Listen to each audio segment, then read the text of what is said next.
What Puzzle Quest did for Match 3 games, Number Battle does for Dominoes, or whatever Number Battle is based on. It would take me far too long to explain the rules of Number Battle. The tutorial itself takes a few minutes, but essentially you link together numbers and you earn points based on connecting the right numbers in the right places. I swear I'm not a huge fan of puzzle games, or at least I wasn't until I started buying all these DSiWare games. Number Battle just does everything right. It's a simple concept. You connect tiles together, and the more synergy between them, the more points you score. But having an opponent who can either block off what you're planning or even take advantage of some of your tiles creates such deep strategy. Then Number Battle throws things like bonus squares that both players can use to get points each turn. And there's even items. The items do add a potentially game-changing advantage, but it requires a lot of thinking. And they aren't free either. They deduct from your store, so if you mess up and use an item improperly, it could end up costing you the match. Part of the nuance with Number Battle is that while you think you're setting up the best loop to score mega points, your opponent could be doing the same thing. At times, it feels like a trading card game. You're drawing a new tile each turn and have to perfect your strategy while also interrupting your opponents.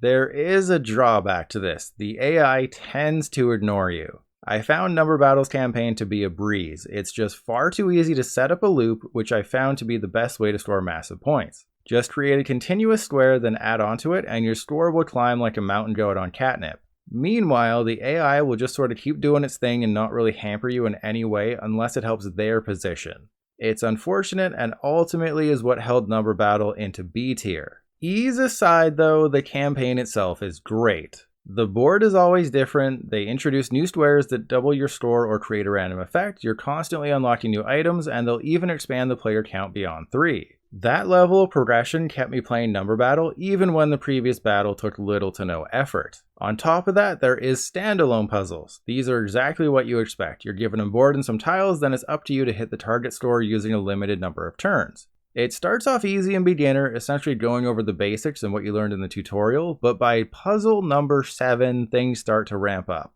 You have to use sequencing, looping, and a lockout. It took me a few tries, and this was already after I'd spent an hour in the campaign. Back in the day, Number Battle would have been a game I recommended to buy instantly because of online multiplayer. Today, the servers are shut off, meaning the original longevity and potential challenge is gone. If Number Battle's AI was a little bit tougher, it'd be an easy A tier inclusion. The concept is just too well thought out. Unfortunately, because of the AI and because the online multiplayer is gone, I have to leave it in B tier.